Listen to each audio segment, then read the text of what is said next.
सभी लोग अपने हैं, किसके लिए हम कहें। अभी कौन सदस्य आ रहा कौन नहीं आ रहा, इसमें अभी पूरा सहयोग जब देखना पड़ेगा जब सामने कैंडिडेट होंगे। जो हमारे हिसाब से कार्य होगा कि हमें भी उसका बेनिफिट मिलना है तब तो ठीक है। बड़े आदमी जल्दी सुनता है, गरीब आदमी नहीं सुनता है। और यहाँ की क्षेत्रीय पार्टी यूकेडी थी, वो खत्म हो चुकी है हिसाब से देखा है तो। आप एक परिवारवाद की वजह से पार्टी आपको 100 साल तक टिकट नहीं देगी तो क्या आप कब चुनाव लड़ेंगे? ये बात तो गजराज बिष्ट के लिए भी करनी चाहिए, इस कब तक वेट करेगा। नमस्कार, आप देख रहे हैं प्रतिपक्ष संवाद और मैं हूँ आपके साथ देवेंद्र नेगी, अपने सहयोगी कैमरामैन विनोद मर्तुलिया के साथ। और इस समय मौजूद है उत्तराखंड हल्द्वानी शहर के बीचों बीच सिंधी चौराहे पे। तो आइए जानते हैं कि जैसे कि आपको ज्ञात ही होगा, चुनावी बिगुल बच चुका है नगर निकाय चुनावों का। तो जनता की जरा राय जानते हैं, देखते हैं कि क्या राय शुमारी रहती है जनता की। अभी ये नगर निगम के चुनाव हो जा रहे हैं, तो क्या राय है आपकी, कौन बन रहा है इस बार मेयर? नहीं, हमें तो पता नहीं साहब, इस बार कोई नहीं मिलेगा। आपका वोट है नहीं है? नहीं, वोट तो हमारा है। तो फिर कुछ तो मन में होगा ना ना, अभी तो कुछ नहीं मन में है, अब देखो क्या होता है। Congress BJP other? अब देखो साहब, जो हो जाए मतलब अच्छा ही है। अच्छा, हमारे लिए सब अच्छे हैं। नगर निकाय चुनाव के बारे में आपकी टिप्पणी, कौन रहेगा मेयर, कौन सी पार्टी? अभी तो खैर वैसे डिक्लेयर नहीं हुआ है। डिक्लेयर नहीं हुआ है। लेकिन फिर भी जनता बताएगी, मैं क्या बताऊँ, मैं तो अपने काम से मतलब हुआ। फिर भी आप? अरे मेरा कुछ मेरे हमारे तो वोट से क्या, वोट से होता कुछ होता। अरे नहीं, लहर होती, लहर जहाँ को उठेगी वहीं को चलता है। वही लहर कहाँ की है? लहर अभी तो कुछ नहीं है। तो जो अभी बीजेपी या कांग्रेस, अभी कुछ नहीं। ये आपके लिए मायने रखती है पार्टी? हम तो बीजेपी वाले हैं। मेयर सीट एक बहुत बड़ा शहर का सबसे प्रतिष्ठित व्यक्ति होता है। उसके लिए एक ऐसा आदमी होना चाहिए जो निस्वार्थ काम करे, ना कि पार्टी बेस पे, चाहे वो कोई भी हो।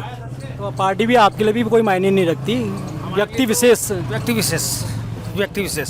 तो आपके मन में जैसे इस समय कुछ नाम आगे आए हुए हैं, तो आपके मन में है कोई ऐसा नाम? नहीं सर, हमारे नाम में कोई नाम नहीं, जब तक ऊपर बोल दीजिए, घबराने की क्या बात है उसमें। अब सभी लोग अपने हैं, किसके लिए हम कहें। सभी अपने छोटा क्षेत्र है। मैं अगर जोगिंदर रौतेला जी कहता हूँ, मैं अगर ललित जोशी जी के लिए कहता हूँ, मैं किसी के लिए कहता हूँ, तो ये नहीं है। वो तो जो है पार्टी अपने आप जो करेगी, जिसको मिलना टिकट है वो अपने। ललित जोशी जी का नाम मतलब चल रहा है? अब ललित जोशी जी भी हैं और बीजेपी से अब देखिए ना 5 कैंडिडेट खड़े हुए हैं। अब किसके लिए बोला जाएगा बताइए, सभी अपने हैं। कहीं ना कहीं से हर आदमी के अपने लिंक है उनसे, तो हम किसी के लिए कुछ नहीं बोल सकते, लेकिन जो भी मिले अच्छा काम करने चाहिए। चुनाव के बारे में क्या कहना चाहेंगे आप, कौन है इस बार मेयर? मेयर का देखते हैं साहब, कौन खड़े होते हैं भाग्यशाली इस समय। अगर पार्टी वाइज पूछा जाए तो अब बीजेपी में देखते हैं या रौतेला जी खड़े होते हैं या गजराज बिष्ट जी खड़े होते हैं, इन्हीं का लग रहा है जोर शोर। तो आप बीजेपी की ओर जाएंगे? अब साहब जो चल रहा है जाएंगे। एक नया नाम, जैसे नया नाम क्या, बहुत पुराना नाम है, लेकिन इस बार हो सकता है उनको कांग्रेस से टिकट मिल जाए, समझ रहे होंगे आप? हाँ समझ रहा हूँ सर, उनको कांग्रेस से मिल जाए। दावेदारी उनकी मजबूत रहेगी? दावेदारी तो साहब मजबूती रहेगी खैर उनकी जो है। क्या है इस बार चुनाव के बारे में, वोट है आपका यहाँ? हाँ बिल्कुल। तो बताइए फिर चुनाव के बारे में कुछ। क्या रुझान बताएं, अभी तो कोई डिक्लेयर ही नहीं हुआ। तो पार्टी के बारे में बता दीजिए, किस पार्टी के संग जाना चाहेंगे? पार्टी का सहयोग अभी रुझान देखेंगे, बाजार के अंदर कैसा माहौल है उसके हिसाब से चलेंगे। तो जो आपको जो एक समस्या आती है इस समय, यहाँ आप व्यापारी हैं, तो आपकी मेन समस्या क्या है इसमें? अल्हम्दुलिल्लाह ऐसी कोई समस्या नहीं है हमारी। क्या सही चल रहा है? जोगिंदर रौतेला जी ने सही किया है सब? बिल्कुल सब। या आपको आदमी की समस्या समाधान आपके सामने ही है। जितना कार्यकाल उन्होंने किया है उनको दिख रहा है, पूरा कार्यकाल चलिए लोगों को भी दिख रहा है। ये शहर में 2-3 नाम चल रहे हैं, शायद आपको भी मालूम होगा। कोई ऐसा, अगर मैं आपसे पूछूं कि अगला मेयर हल्द्वानी का कौन, तो क्या नाम आपके मन में आता सबसे पहले? देखो बहन, ये तो अभी डिक्लेयर होने के बाद ही होगा। जब तक चुनाव प्रचार में, जब मैदान में जब तक नहीं आएंगे, जब तक किसी का भी रुझान नहीं बना सकते। अभी कौन सदस्य आ रहा कौन नहीं आ रहा, इसमें अभी पूरा सहयोग जब देखना पड़ेगा जब सामने कैंडिडेट होंगे। जो हमारे हिसाब से कार्य होगा कि हमें भी उसका बेनिफिट मिलना है तब तो ठीक है। हमारे लिए तो साला उजाड़ कानून है और ये देखो अभी आ गई टपर तो हम तो पैदल हैं, ये है समस्या। तो पूर्व जो मेयर रहे हैं उनसे संतुष्ट है नहीं है अब? नहीं, उनसे संतुष्ट हैं ऐसा कुछ नहीं है, उनसे संतुष्ट हैं हम। आप क्या कहना चाह रहे हैं, मतलब क्या मांगे हैं आपकी, मतलब क्या होना चाहिए यहाँ पे? मांगे तो ये है जी, देखो व्यवस्था को व्यवस्थित करने से ही बनेगी। कोई भी फुटपाथ पे काम करता है तो उसके लिए कुछ सोचना चाहिए नगर निगम ने ना, सबसे बड़ी है। अब रोज़गार नहीं होगा तो यार क्या करेंगे, सारे तो टैक्स दे ही रहे, सुबह से लेकर शाम तक सभी से, कूड़े वाले को भी देते हैं, सफाई वालों का जो जाता हमारा वो टैक्स भी जाता है। ये घर में 60 रुपये गाड़ी देते हैं, यहाँ 50 रुपये बहनी से ना आती है उनको देते हैं। उसके बाद भी सुविधाओं का अभाव है, सुविधाएं कुछ नहीं है। कभी भी आकर के हटाओ बचाओ ये चलते रहता है, सब झेलते झालते चल रहे हैं। इसका निवारण होना चाहिए। निवारण होना चाहिए और कोई व्यवस्थित बने ना। आप गाड़ियाँ हैं हमारे आगे से, हम किसी से कुछ कह भी नहीं सकते क्योंकि हम ही गलत हैं। ग्राहक कैसे पहुंचेगा आप तक भी, ये बात भी सही है। है ना, अभी कोई गाड़ी आ जाए तो वो कहेगा तुम ही गलत हो। भाई साहब थोड़ा रास्ता छोड़ दो तो इंसान के निकलने के लिए जगह नहीं है, कहाँ से पब्लिक निकलेगी। जैसा कि ये होता है कि जितना भी ऊपर का डिपार्टमेंट होता हो, बड़े आदमी जल्दी सुनता है, गरीब आदमी नहीं सुनता है। तो जो है वो नेता होना चाहिए जो गरीबों का सोचे, कारोबार के बारे में सोचे।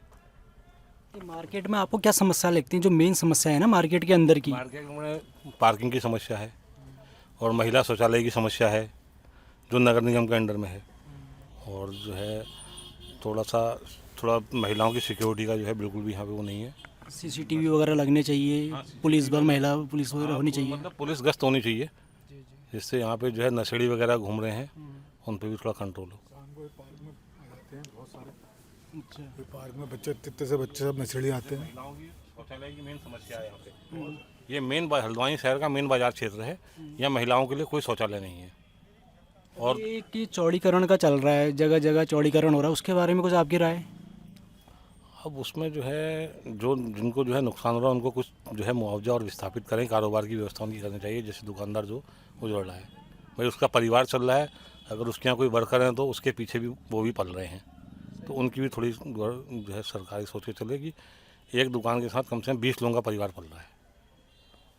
अलग अलग माध्यम से जुड़े रहते हैं। शहर सड़क चौड़ी हो गई लेकिन आदमी को पेट में खाने को नहीं मिलेगा तो सड़क का क्या करेगा वो? चुनाव तो आ गए हैं, बहुत प्रत्याशी के बाद भी समय मेरे ख्याल से मात्र देखा जाए तो 20 दिन का बजाय 20-25 दिन। तो अब बाज़ार में जैसे एक माहौल तो बन ही गया है। अभी पार्टियों के अंदर एक भय है कि कौन से अपने प्रत्याशी का टिकट फाइनल करता है। कोई पत्ते नहीं खोल रही पार्टी, पत्ते नहीं खुले, हो सकता है कोई पलटी मार जाए। पार्टी को अपना डर, और ये है पार्टी के अंदर एक डर बहुत बैठा हुआ है कि कोई हमारे लोग वहाँ नहीं चले जाए, वहाँ से जाए। कोई पार्टी के अंदर कोई अगर एक दूसरे प्रत्याशी पाला बदलते हैं तो पार्टी के लिए एक ऐसी स्थिति हो जाएगी भयभीत वाली। ये एक बात बताइए सर, क्या कोई निर्दलीय भी मेयर बन सकता है हल्द्वानी में? क्या लगता है आपको? देखो हल्द्वानी में तो थोड़ा सा निर्दलीय इसलिए नहीं बन सकता क्योंकि यहाँ पे 2 ही पार्टी का वर्चस्व है, एक कांग्रेस का और बीजेपी का। और यहाँ की क्षेत्रीय पार्टी यूकेडी थी वो खत्म हो चुकी है के हिसाब से देखा है तो वो धरातल में समाप्त हो चुकी है। जो पहाड़ के अस्तित्व की लड़ाई लड़ी थी वो समाप्त हो चुकी है। तो इसलिए लोगों का एक विश्वास है यहाँ पे या कांग्रेस या बीजेपी। अगर आपके मन में कोई नाम चल रहा हो? नहीं, अब आप देखो शहर के लिए बहुत से पूर्व में मेयर थे, उन्होंने भी काम करा है। वर्तमान में हो सकता है कि कोई और अच्छा मेयर आ जाए, ऐसा कुछ कहा नहीं जा सकता है किसी के। देखो जब तक कोई काम नहीं करता है तो कहा नहीं जा सकता है। अब बाकी हम लोगों ने बाजार के बीच में व्यापारियों की लड़ाई लड़ी थी, उसमें हमें जो प्रशासन सहयोग मिला, सरकार से सहयोग मिला, हम उसको भी एक देखते हैं कि कहीं ना कहीं और सब पार्टी ने हमारा साथ दिया था। इसलिए व्यापार मंडल की ओर से जो भी अच्छा प्रत्याशी आएगा व्यापार मंडल को समर्थन करेगा। अच्छा, आपके लिए चेहरा मायने रखेगा? हाँ, चेहरा हमारे लिए चेहरा कब देखो हम व्यापार मंडल की राजनीति से जुड़े हैं, इसलिए ऐसा है कि कुछ नाम हम ओपन नहीं कर सकते। बहुत से एक इंडिविजुअल मामला होता है, मगर यह है कि शहर के ऐसे लोग हैं जो शहर के विकास के लिए बहुत अच्छा सोचते हैं और विकास करा भी है शहर के लोगों ने, ऐसा भी नहीं है। आप एक परिवारवाद की वजह से पार्टी आपको 100 साल तक टिकट नहीं देगी तो क्या आप कब चुनाव लड़ेंगे? ये बात तो गजराज बिष्ट के लिए भी करनी चाहिए। इस कब तक वेट करेगा? वो कब तक वेट करेगा? वो भी बगावत में उतरना चाहिए। मेरे पास एक बात है, जब त्रिवेंद्र सिंह रावत जी आए थे क्यों माने? नहीं मानते। जब महासभा बुला ली थी तो आगे बढ़ते, हमने थोड़ी मना किया था, वहाँ लड़ते, क्या दिक्कत थी? निर्दलीय जीतना बहुत बड़ी बात तो हम ही लास्ट में मुश्किल हो जाता है निर्दलीय जीतना, इसलिए कोशिश करते हैं लोग ना लड़ें। हारा वही जो लड़ा नहीं। प्रयास करने में क्या जाता है भाई? हार जीत तो अलग बात है, कोशिश करने में क्या बात है? ऐसे तो कोई घर से ही नहीं निकलेगा। फिर अब इतने साल का जो हमारे पार्टी का जो तजुर्बा होता है वो जो है कहते नहीं फिर अलग अलग पड़ जाता है। तो कहीं ना कहीं जितने भी जिन्होंने पार्टियां छोड़ी है उनका आप हर्ष देख लो आज क्या है। कहीं ना कहीं आदमी सोचता है कि मैंने इतने साल जो है पार्टी को दिए हैं। दुर्गाबाजी से नहीं कहते, दुर्गाबाजी निर्दलीय लड़े थे, देखो पार्टी ने उन्हें खींच के लिया, उनमें कैपेबिलिटी थी ना यार, ऐसा नहीं है। आगे क्या होगा हमें नहीं पता, फिर ये बात भी तो महत्वपूर्ण है। ठीक है, मतलब बात करूँ, अरे हार जीत तो लगी रहती है, हार जीत तो लगी रहती है ना यार, हार जीत में जैसा कुछ नहीं है, हार जीत तो लगी रहती है। आदमी अपने उसको अभी एक चाहे 10,000 वोट लाए, 20,000 वोट देवेंद्र जी, लाए, अब जनता का मन बदल रहा है। अब जो पढ़े लिखे लोग हैं उनको पार्टी से कोई मतलब नहीं है। उनको जहाँ विकास दिखेगा, जहाँ अब विचारों की आज़ादी दिखेगी और जहाँ लगेगा कि कुछ हो सकता है, आदमी वहाँ वोट दे रहा है। मुझसे पूछोगे मेरे को कांग्रेस बीजेपी से क्या मतलब है? मुझे अगर डिजर्विंग कैंडिडेट दिखेगा तो मैं वोट दे के आऊँगा। डिजर्विंग को लेकिन टिकट नहीं मिलेगा, तो यही तो इस देश का डिजर्विंग को टिकट मिलेगा तो वही नहीं। तो मैं कह रहा हूँ, फिर ललित जोशी जी को तो आज से कितने साल पहले टिकट मिल जाना चाहिए था। हमें इस समय सबसे बेस्ट ललित है। मैं ये नहीं कह रहा, हमारा दोस्त है। हम छात्र संघ में वो जब अध्यक्ष था तो मैं कॉलेज में था, हमने जिताया उसे। और मेरे ख्याल से सन 2000 की बात बता रहा हूँ, 24 साल पहले की, तब का अध्यक्ष है वो, ठीक है। और केड़ा को उन्होंने हराया था, राम सिंह केड़ा हमारे सामने लड़ा था, हमसे हारे थे, हम ललित के साथ थे उस समय। फिर बाद में जगमोहन बड़वाल जीते, फिर बाद में केड़ा जीते थे। इसका मतलब, लेकिन चांस वाली बात है, स्टार वाली बात है, तो नहीं मिल पा रहा टिकट, नहीं लड़ पा रहा। लेकिन इस बार उसने तो ये कहा है कि मैं लड़ूंगा। अब देखो क्या होता है। मतलब आप लोगों की सबकी नज़र में ललित जोशी एक मजबूत दावेदार है, कांग्रेस में तो सबसे चाहे कांग्रेस हो बीजेपी हो, लेकिन शहर के अंदर भी एक मजबूत दावेदार है। कांग्रेस में तो सबसे मजबूत है भैया आज के डेट में। पार्टी का सिंबल नहीं मिलता, हम यही कहेंगे कि हाँ देखो, आप हर आदमी, जितनों ने, जैसे अगर 28 लोगों ने दावेदारी करी, वो हर आदमी एक उम्मीद लेके बैठा है कि मुझे ही मिलेगा। अभी तक किसी ने जो है ये नहीं कहा। और कई ऐसे चेहरे भी होंगे जिन्होंने जो है, हो सकता है कि दावेदारी भी नहीं करा, उनको भी टिकट मिल सकता है, ऐसा भी नहीं है। क्योंकि कई बार क्या होता है, पार्टी को ये भी लगता है कि पार्टी के हिसाब से कौन परफेक्ट है। और एक बात, एक सूत्रों की बात ही चल रही है, क्योंकि हम राजनीतिक लोग हैं, हो सकता है भाजपा से कोई बहुत बड़ा नाम आगे यहाँ कांग्रेस से लड़ जाए। ये भी है। भाजपा का तो इतिहास रहा कि वो एक ऐसा पासा फेंकता है, पता ही नहीं होता आदमी को। आदमी, लेकिन भाजपा का कांग्रेस में आगे भी लड़ सकता है, ये भी चल रहा है अभी। चंद्रगुप्त मौर्य के लोग हैं, लेकिन हर सभा में चाणक्य कहाँ से मिलेंगे? तो साजी बैठे हैं सच है। दिल्ली में, वो काहे के लिए बैठे हुए हैं भला? फिर चलिए, ये बहस अच्छी रही आपकी, गर्मा गर्म बहस, शहर के अंदर इसी तरीके की बहस चल रही है। तो जानते रहेंगे लोगों के विचार, बने रहिए प्रतिपक्ष संवाद के साथ।